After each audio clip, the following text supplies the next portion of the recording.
Thank you, Megan. Mr. Darwin, I congratulate you for rising as one of Europe's most aspiring scientists. Since your ideas are fairly new to the European people, could you briefly explain what they are? Well, Michael, my beliefs may be seen as untraditional.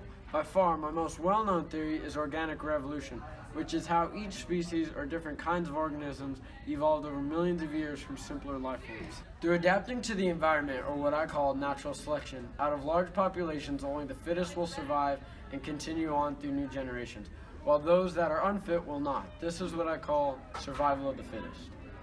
And what role do humans play in your analogy?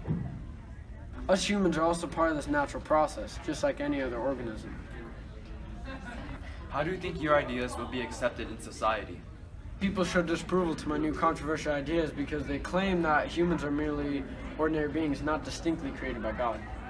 But many others, especially fellow scientists and those practicing secularization and putting faith into science, will accept my concepts. Thank you for your time, Mr. Darwin. I'm sure your ideas will be extremely impactful to society in the future. Back to you, Megan.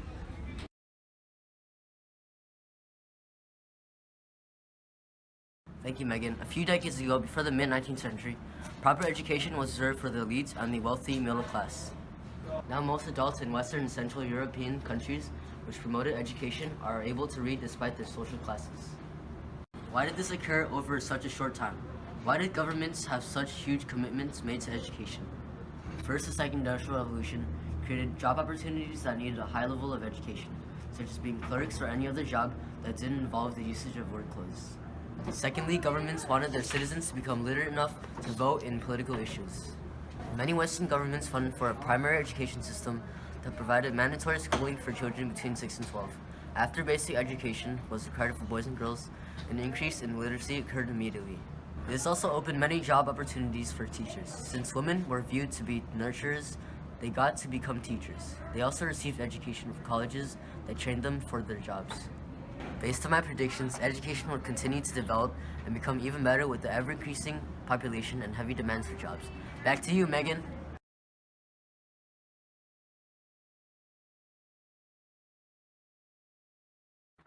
Mr. Woods, what are your thoughts regarding your social status? Well, the Industrial Revolution is a fantastic time for the wealthy elite. Many of us have become leading individuals in both military and government. Let me throw in some statistics. People like me are only 5% of Europe's population, but we have around 30 to 40% of this continent's total wealth. And the elites are made of aristocrats and the higher middle class combined. In that case, how exactly did those classes combine? Well, one way is through marriage between the people of those two social levels. Thank you very much, Mr. Woods. Mr. McNeil, what are your thoughts regarding your status, the middle class? I couldn't represent the entire social level. It has been divided into many subclasses. I belong to the new white-collar social class, which is below the lower middle class. Compared to higher middle-classmen, my salaries are low. You may think I'm a complete middle-classman due to my values. Could you give an example?